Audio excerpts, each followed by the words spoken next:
I'm the real Aunt Jemima. Peace and blessings, peace and blessings. It is so good to be Black again. Welcome to Jemima's World, the Jelly Moose's Cafe. I am Jemima, your hostess, and we are back at with another Black History moment in time. Um, I want to get right into it. So, a couple of years ago, maybe 3 years ago, it was when they removed the logo of the Black woman from the pancake syrup, the in pancake mix on Jemima. And people, it was kind of split down the middle about if they should be removed or if they should leave it up there. I wanted them to leave it because the picture that they had on the pancake box and the pancake syrup was not a derogatory picture. It was a picture of a Black woman, nice hairstyle with some pearls on. So it was kind of like Donna Reed was kind of like the white Aunt Jemima, you know, because Aunt Jemima preceded Donna Reed. So, but yeah, so people were like, no, take it off, take it off, take it off. And not really understanding or knowing the story about the real Aunt Jemima. From what I understand, her descendants were not happy with the fact that they were removing their ancestors' information from the bottle and from the box. And as a people, sometimes we don't know how to protest or we don't know what to ask for when we protest. So let's get into the real Aunt Jemima story. All right, so she was born Nancy Hayes or Hughes. Of course, given the time period that she was born in, the names may be different, different spelling or different, you know. So she was born enslaved on March 4th, 1834 in Montgomery County in Kentucky. She met and married a man named George Green, which gives her name Nancy Green, because her name, if you look it up, is Nancy Green. So that was name was given to her when she married George Green. They had at least 2 or 4 children. We don't know.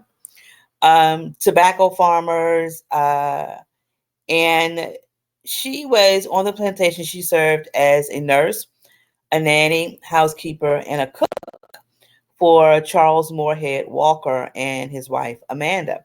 Now, I'm looking at the word nurse. We know that back then, our ancestors weren't really called nurses.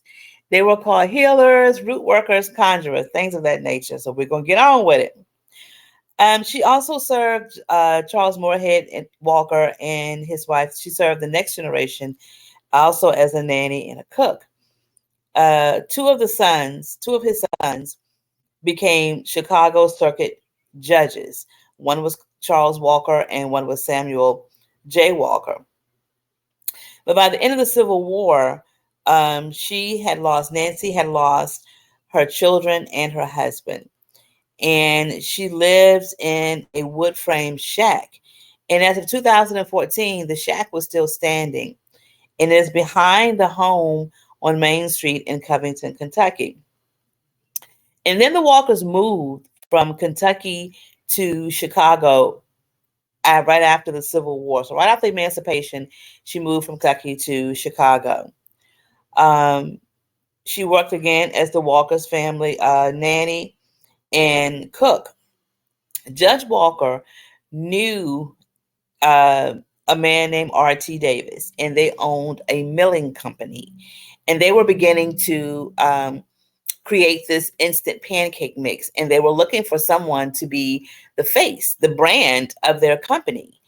And so Judge Walker suggested that Nancy could audition for it or that they would talk to her to see how she felt about becoming the face and the brand of this company. Now, the word Aunt Jemima, the song is from a minstrel show. But the thing about it is, the song was written by a Black man. And from what I understand, and I have to see if I can find the song, but the song kind of demonstrates the length of time that Black people spend in church. I don't know how the two connect, but the Aunt Jemima song is nothing really derogatory about a black woman, the simple fact that it was from a minstrel show, and we know that it was white people in blackface. That's what made the song derogatory, not the lyrics itself. Um, it says that they were looking for a mammy archetype to promote their product. And there we go with the word mammy again. So we have allowed them to take our words, and I talked about this in another episode, where they take our words and turn it around into something that's negative when actually it's not. I mean, we have a wonderful water deity that we pay homage to, and we call her Mammy Water. So we got to get out of that. So they were looking for a mammy architect to promote their product. At that time, Nancy Green was 59 years old. And in 1893, she made her debut at the World's Columbian Exposition held in Chicago. She was standing beside the world's largest flour barrel, and she operated a pancake cooking display. So before they had cooking shows on television on the Food Network, Nancy Green was out there doing her thing, in Chicago. She operated a pancake cooking display. She sang songs and told romanticized stories about the Old South, claiming it was a happy place for blacks and whites alike. Now, again, look at the time period. This is 1893. You're only about 20 something years out of slavery. Actually, a lot of our ancestors were still in slavery because a lot of them were sharecroppers and things of that nature. A lot of them were prisoners. A lot of them were locked up in the insane asylum. So we were still pretty much in slavery, even though the Civil War had ended. All right. So after the expo, she was reported to be offered a lifetime contract to be Aunt Jemima. Um, from what I understand, she made pretty good money doing this. And so a couple of years ago, I'm going to backtrack a little bit. So a couple of years ago, when they wanted to take her name, take her name off and her face off and take her story off, and people were like, "Yeah, because they got her on there looking crazy, and she had to say that this, that, and the other." So that was the 19th century. It was the late 19th century. Again, only 20 something years outside of slavery. So we're in the 21st century. And some of you work for white corporations where you have to say that this company is the best thing since sliced cheese, when you know good doggone well it's a piece of crap.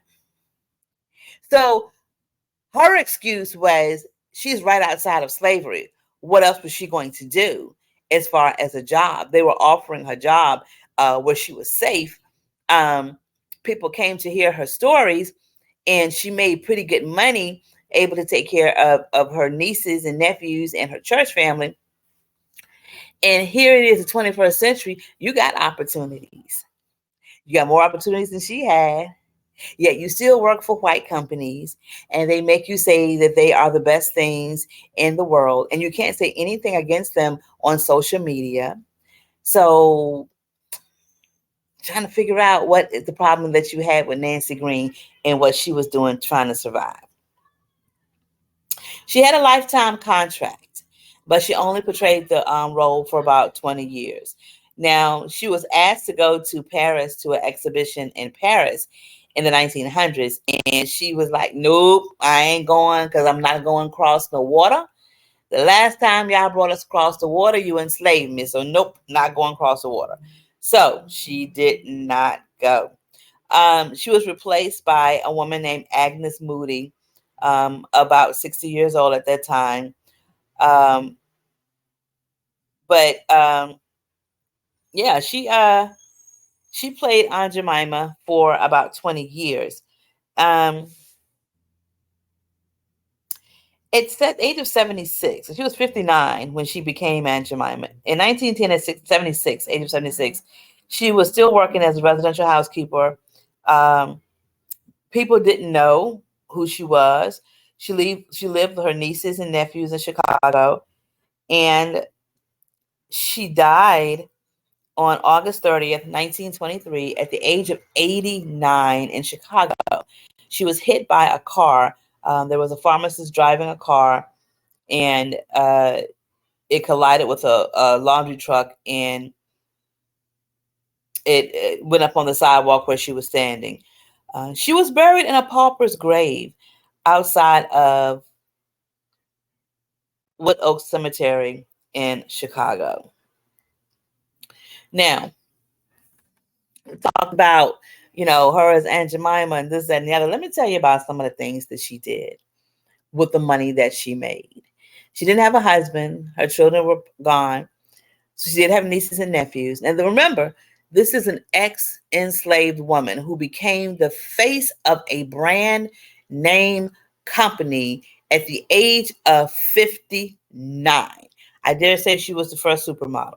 She was very active in her church at Olivet Baptist Church.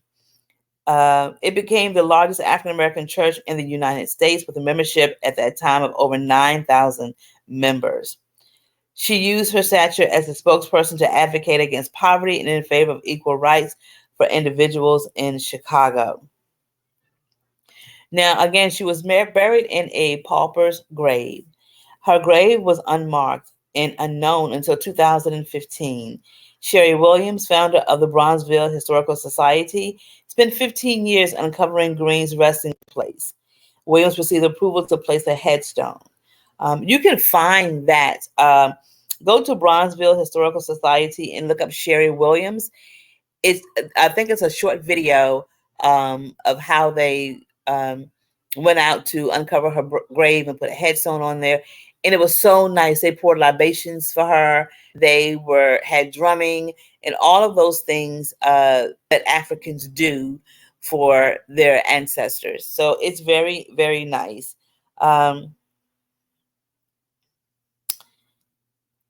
So again, we fought so hard. Let me take that back. We didn't fight hard. We didn't do anything. We just mumbled and complained. Yes, take her off the bottle, take her off the box. Just we don't want to even think about her. And so now her legacy is gone.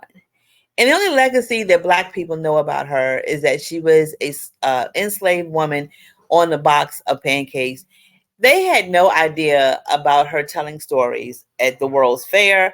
They knew none of that. They just saw a Black woman. And again, the recent picture on the box, she had on pearls.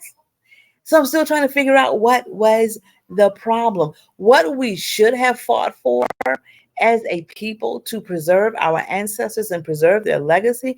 Maybe we should have fought for the company giving scholarships to African Americans that wanted to go to culinary school. Maybe we should have fought for them to leave, if they were going to take her picture off, to put her story on the box. Remember we used to eat cereal and they had stories on the box? It wouldn't have been so hard to put her story on the back of the box. Then we all would have known who Aunt Jemima really was. But if they had done that, then they would have had to admit that Nancy Green was Aunt Jemima, and they probably would have owed her descendants, as well as other Aunt Jemima's descendants, a whole lot of money. But yeah, I wanted to come on today and tell you the real story about Aunt Jemima, Nancy Green, married to George Green, born in Kentucky, became a supermodel at the age of 59 years old, when models are way past their prime to model anything. Had a cooking show way before television was even invented. The crowds were so huge that they had to get the police to hold them back. All right, that's it, y'all. I just wanted to really just come on and talk about Aunt Jemima and just let you know that she was a real woman. Look it up, Nancy Green as Aunt Jemima. It'll give you a little bit more information than what I gave you today. Until next time, love each other, love yourself, keep it Black, stay positive, and stay safe. Peace.